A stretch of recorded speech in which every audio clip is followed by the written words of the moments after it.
Estamos então de regresso, sejam bem-vindos a mais uma conversa e Famalicenses Irrequietos é o do que temos vindo a falar e eu devo confessar que o nosso convidado de hoje é um dos famalicenses mais irrequietos que conheci até hoje. É conhecido por Paulo Cunha, vamos chamá-lo assim, ex-presidente da Câmara Municipal de Vila Nova de Famalicão, a quem eu agradeço o facto, mais uma vez, ter acedido ao convite para conversar comigo. Eu é que agradeço a oportunidade de cá estar. A primeira conversa que fizemos foi por volta de 2012 para 2013. Em 2013 chega à Câmara Municipal, embora já havia lá estado pelo fator de variação, não é? Sim. Depois chega a Presidente e agora fazemos uma conversa também da saída desse lugar, embora a política continue bem presente. Mas deixe-me questionar-lhe. Dia 26 foram as eleições. No dia 27, qual foi a primeira coisa que fez quando se levantou?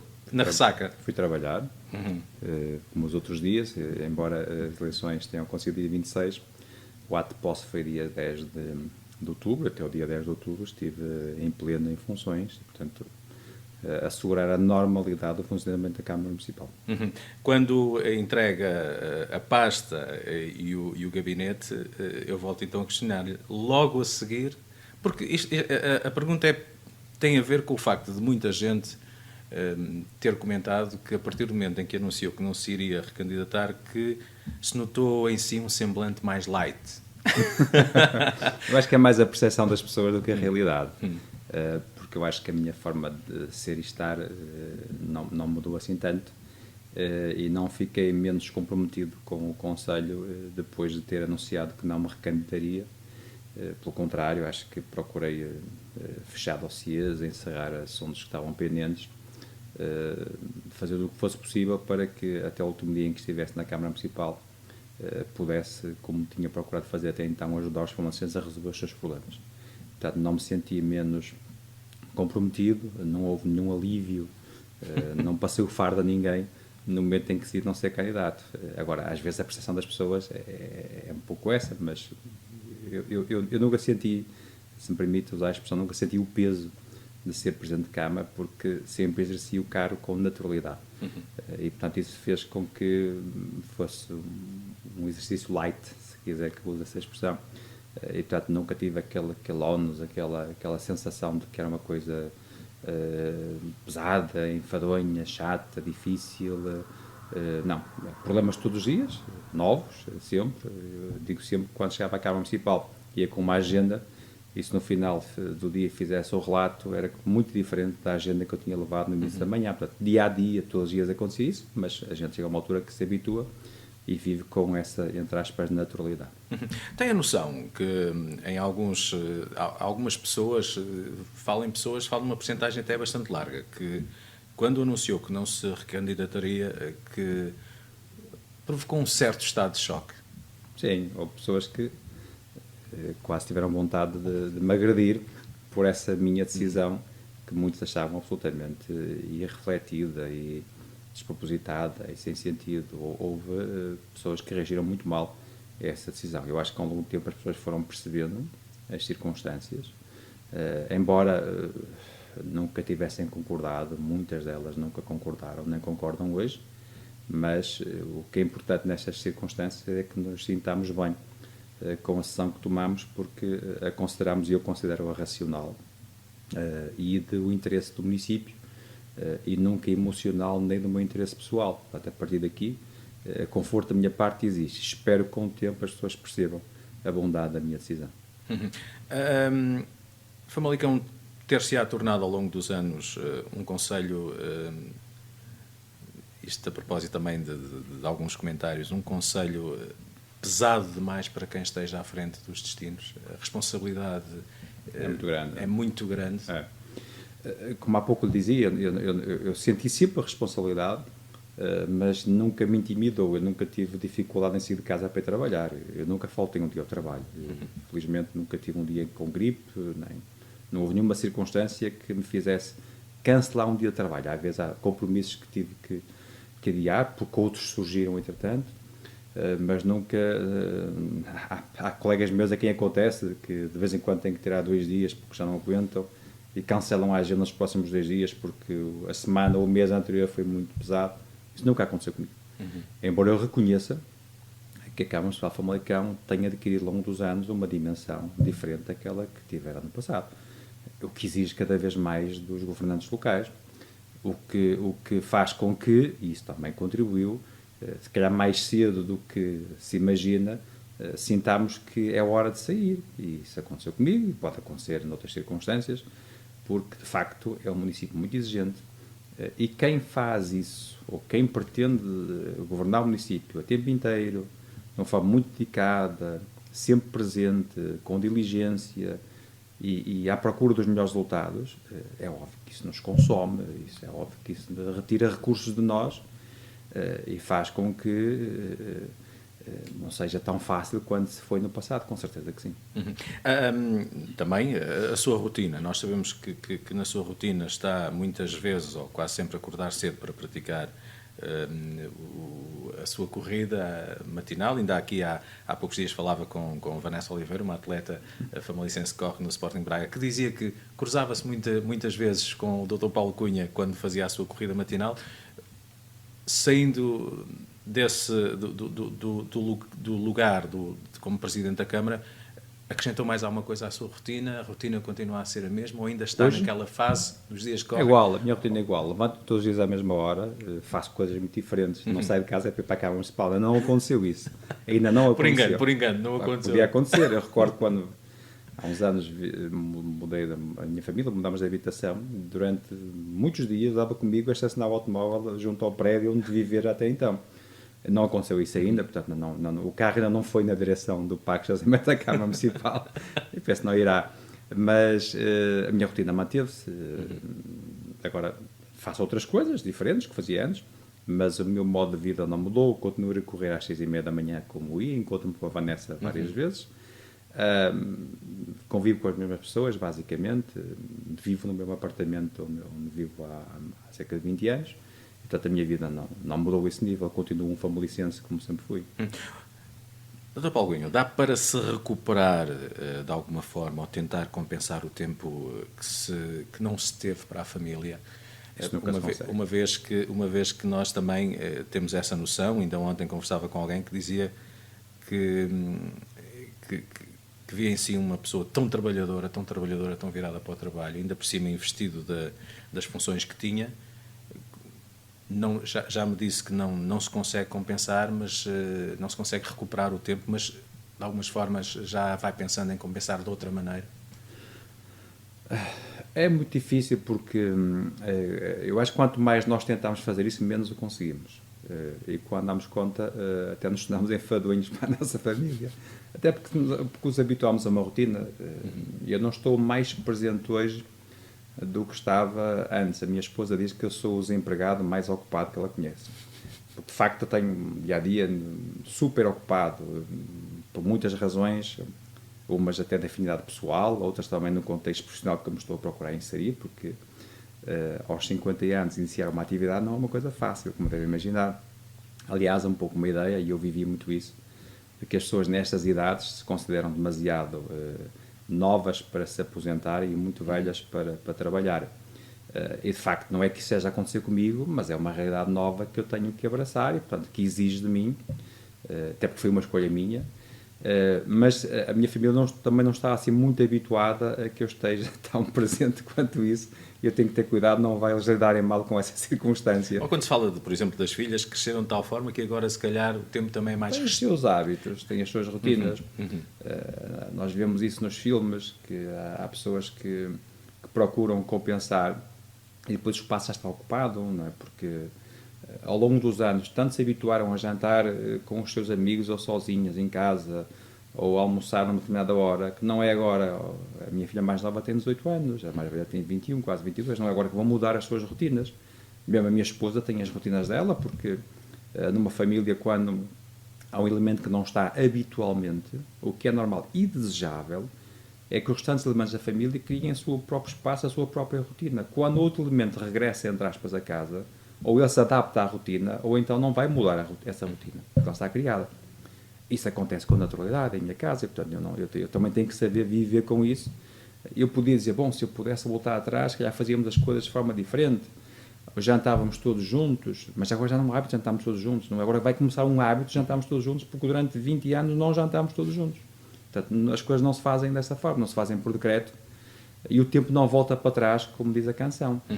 E, portanto, isso não acontece. Agora, quando eu digo que não se compensa, não quer dizer que não se possa fazer coisas agora, diferentes do que se fazia no passado, que tenham uma leitura de benefício para todos, incluindo para mim, porque privar da companhia da minha família é, em primeiro instante, gratificante para mim e, obviamente, também para os meus familiares. Onde se inclui só a minha família nuclear, não é só a minha esposa e as minhas filhas, também os meus pais, os meus irmãos. Eu tenho 2 irmãos. Para dar um exemplo concreto, somos 3 rapazes, eu sou o mais velho dos 3. Eles têm rotinas de convívio muito maiores do que as minhas, comigo. Às vezes estamos os 3 a jantar ou a almoçar e falam muito mais os 2 um com o outro do que comigo. Porquê? Porque têm as rotinas deles, eu estive sempre fora desse processo. Sempre que houve atividades de irmãos, entre aspas, eu não estava presente. Estavam os 2, um e o outro, a jogar ténis, a trabalhar em casa, os meus pais são agricultores, qualquer que seja, eles criaram a sua rotina. Não vou agora aparecer de cheguei. E, portanto, adaptem-se a mim, comecem a partilhar comigo tudo o que vocês fazem, vou entrar nos vossos hobbies, no vosso dia-a-dia. Isso não acontece assim. Eu tenho que saber viver com isso. E sempre soube viver, porque ao longo destes anos sempre ficou no ar alguma insatisfação natural por aquilo que a minha vida não permitia que eu fizesse. As pequenas coisas de família que aconteceram e onde eu estive ausente não são só com as minhas filhas ou com a minha esposa, é também com os meus irmãos, é também com os meus pais, é também com os meus sobrinhos, É transversal. é com os meus amigos. A quantidade, as centenas de eventos de amigos, de família e outros que existiram e que eu estive ausente. Portanto, eu agora não posso ser malta, a partir de agora eu vou fazer parte de tudo. As coisas não funcionam assim. Há um tempo, não é? Há um tempo certo para tudo. Esta coisa da presidência da Câmara, o que é que lhe trouxe-lhe inimizades, trouxe-lhe aquelas situações de que as pessoas, pela proximidade, acham que têm direito ou facilidade? Apanha-se durante o processo, apanha-se muitas pedras no caminho que não se estava à espera? Inimizades não me trouxe. Eu não levei nenhum inimigo para a Câmara e não vim da Câmara com nenhum inimigo. Não quer dizer que não tenha havido alguma desilusão, alguma frustração, algum desencanto. Isso acontece. Na Câmara, como acontece noutras dimensões da vida. Ao longo dos percursos, há pessoas que se revelam diferentes daquilo que nós pensávamos que elas eram.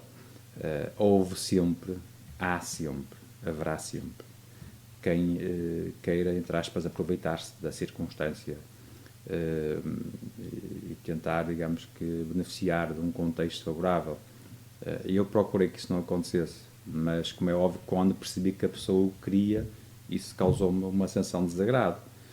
E aconteceu, repito, aconteceu, vai acontecer sempre. Encontrou muitas cordas esticadas de repente no caminho, e nomeadamente de quem não esperava. E nós, quando falamos de algumas situações e que andamos no meio, na comunicação social, às vezes vemos algumas situações plantadas que são autênticas armadilhas.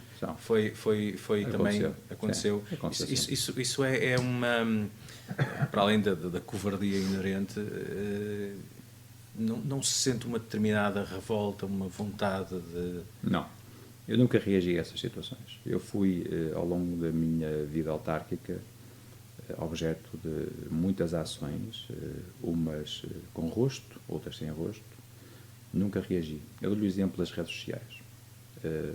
São dezenas de perfis falsos criados com o único propósito de apocar o meu trabalho, de me diminuir, de me constranger, de me criar entraves e dificuldades. Houve campanhas ao longo dos anos que me queriam impedir a sair de casa, entre aspas, que me queriam criar algum tipo de constrangimento, e eu nunca deixei que isso acontecesse, e mais do que isso, nunca reagi.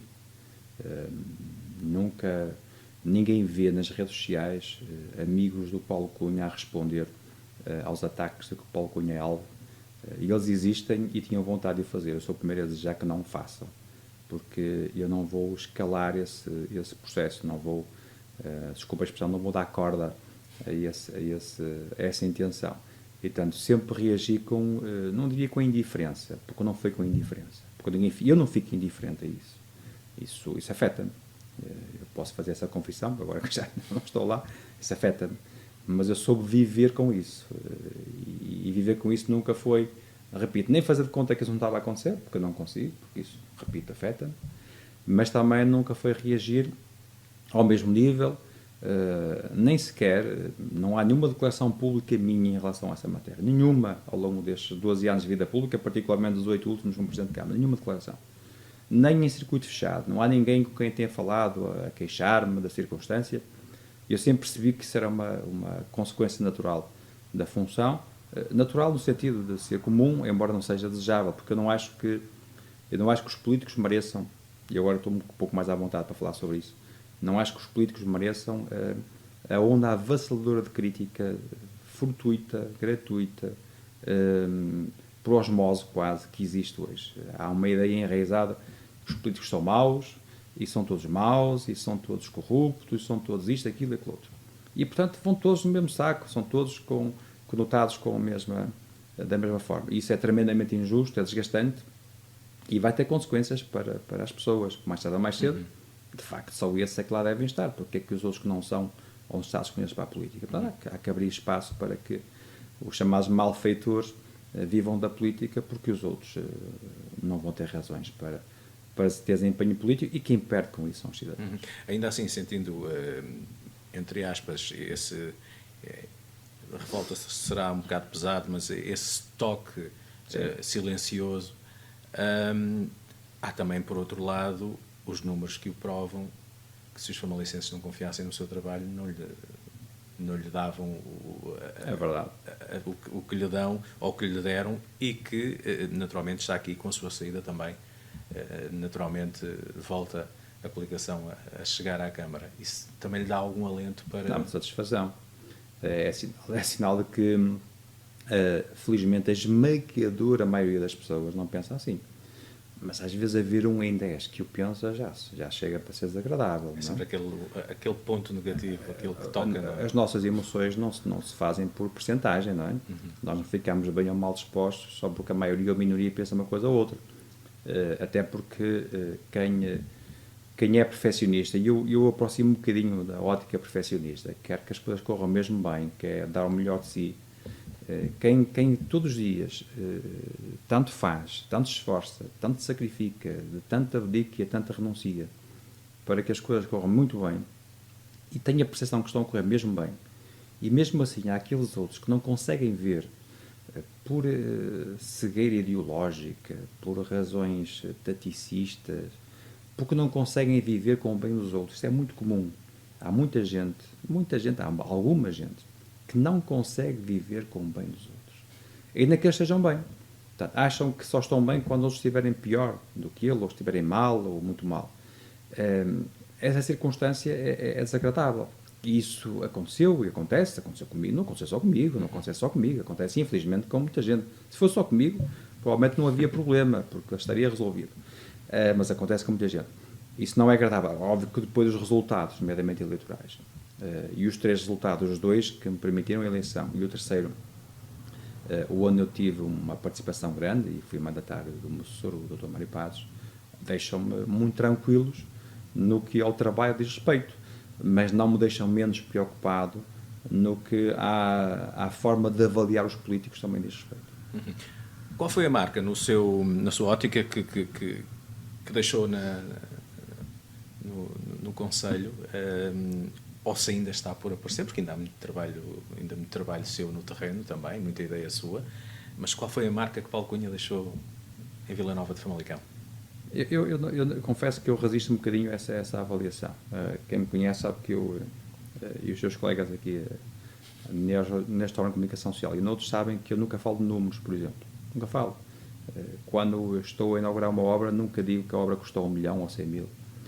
Quando estou numa associação, nunca digo que a apoiamos com 50 ou 20. Procuro não quantificar as coisas. Não quer dizer que elas não tenham uma dimensão quantitativa. Mas aposto muito na dimensão qualitativa. E, portanto, talvez tenha sido esta, digamos, que a maior transformação que eu ajudei a operar no que a Gestão Municipal diz respeito. Sempre com contas certas, sempre com responsabilidade no que a dimensão orçamental e financeira diz respeito, mas procurar introduzir a dimensão qualitativa. De que hoje se fala cada vez mais, felizmente, eu não estou a dizer que fui precursor de nada disso, mas é verdade que hoje se fala em avaliar a vida das pessoas em função dos padrões da qualidade e não só em função do salário mínimo, do salário médio, ou em função do rendimento per capita, ou em função do rendimento bruto, ou seja, há outras dimensões chamadas qualitativas. E eu procurei introduzir muito isso em Famalicão, que é fazer com que as pessoas tenham uma percepção diferente daquela que tinham no passado, em relação à sua vida, ao seu cotidiano, ao seu dia-a-dia. E eu acho que isso está a acontecer em Famalicão. Eu não posso dizer que aconteceu, porque é um processo que há de demorar décadas, gerações, porventura, mas eu acho que é perfeitamente possível que essa mutação aconteça. E foi aqui onde eu concentrei muita energia. Por exemplo, as pessoas perceberem que há um contexto de igualdade de oportunidades. É uma dimensão muito importante também do ponto de vista qualitativo, porque as pessoas hoje não têm, mas o facto de saberem que pelo seu esforço podem ter, é uma mudança disruptiva no seu processo de relacionamento com as coisas, para que as pessoas não pensem que estão condenadas pela sua condição de partida. Isso acontecia muito. As pessoas dizem, eu tenho ou não tenho. E, portanto, pelo facto de eu não ter isto, aquilo ou aquilo outro, não ter uma casa, não ter um emprego, não ter o rendimento suficiente para, eu sou uma pessoa que estou, digamos que, excluída, estou na chamada periferia social. Nós procuramos que isso mudasse no sentido das pessoas perceberem que não têm, mas podem vir a ter pelo seu esforço, pelo seu trabalho, criando aqui uma almofada social na educação, na cultura, no desporto, a várias dimensões, permitam que estas pessoas interiorizem que é possível melhorar a sua condição de vida. Foi muito aqui que eu procurei estar. Não sei se estive, mas foi muito aqui que eu procurei estar. Dar um sinal às pessoas de que o tal elevador social de que tanto se fala, que existe, que é possível, que as pessoas não podem desanimar, não podem desistir, não podem renunciar à sua cidadania, ao seu espaço, ao seu momento. Isso aplica-se aos jovens e aos menos jovens. Aplica-se a todos. E, portanto, nós procuramos fazer isso. Uhum.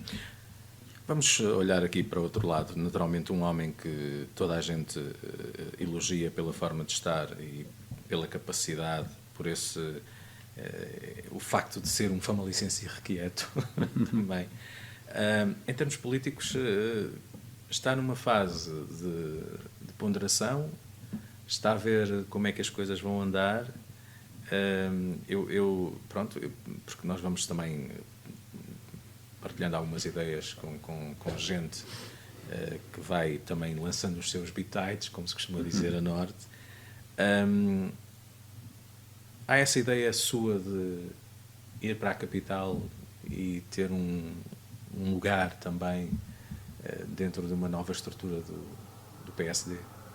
Não, essa ideia não existe neste momento, não quer dizer que não exista no futuro. Primeiro, deixe-me dizer uma coisa, eu não sou nada tático, não sou do género daquela pessoa que idealiza um objetivo, coloca em marcha as ferramentas para, na data pré-determinada, atingir esse objetivo. Não sou essa pessoa. Nunca fui. Eu dou sempre o mesmo exemplo e permita-me repeti-lo. Se 5 anos antes de eu ser Presidente de Câmara me perguntava se um dia eu iria ser, digo, isso é uma miragem, mas nem é uma ambição minha, nunca foi. Nem um sonho de pequenino, nunca foi aquela coisa de andar nos bancos da universidade ou no tecido associativo, aquele e acolá, com o objetivo de um dia ser Presidente de Câmara de Famalicão. De longe estava no meu horizonte. Portanto, quer dizer que podem acontecer muitas coisas da minha vida que estão muito longe do meu horizonte. A única coisa que está no meu horizonte é fazer bem tudo aquilo que eu faço.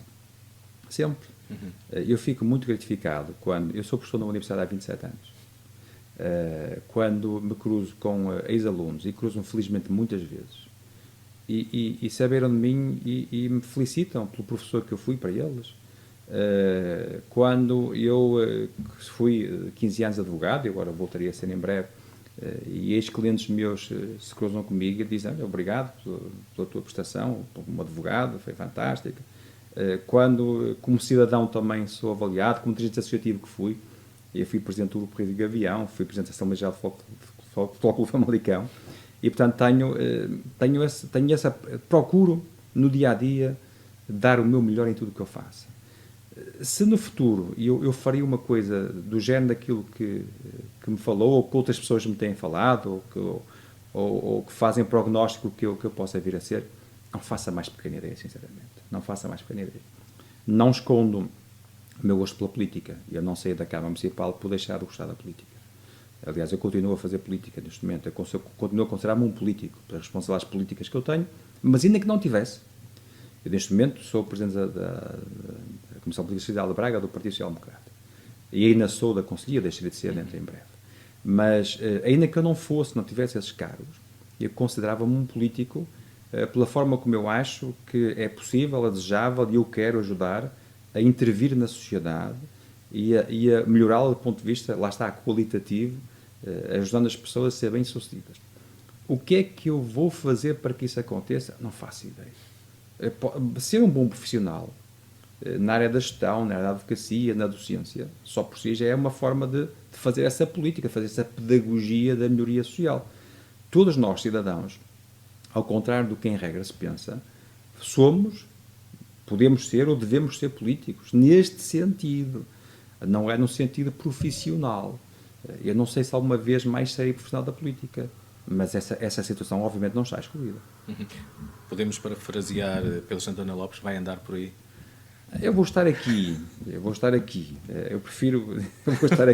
porque há pessoas que pensam que eu não vou estar aqui. Há pessoas que já anunciaram que eu já não vivia em Famalicão, não ia viver em Famalicão, já estava a viver não sei o ano, e disse tanta coisa sobre isso. É outro setor onde se diz muita coisa. Mas não, eu continuo a viver em Famalicão, continuo a estar cá, e este é o centro da minha vida, é o centro da minha roda, digamos assim.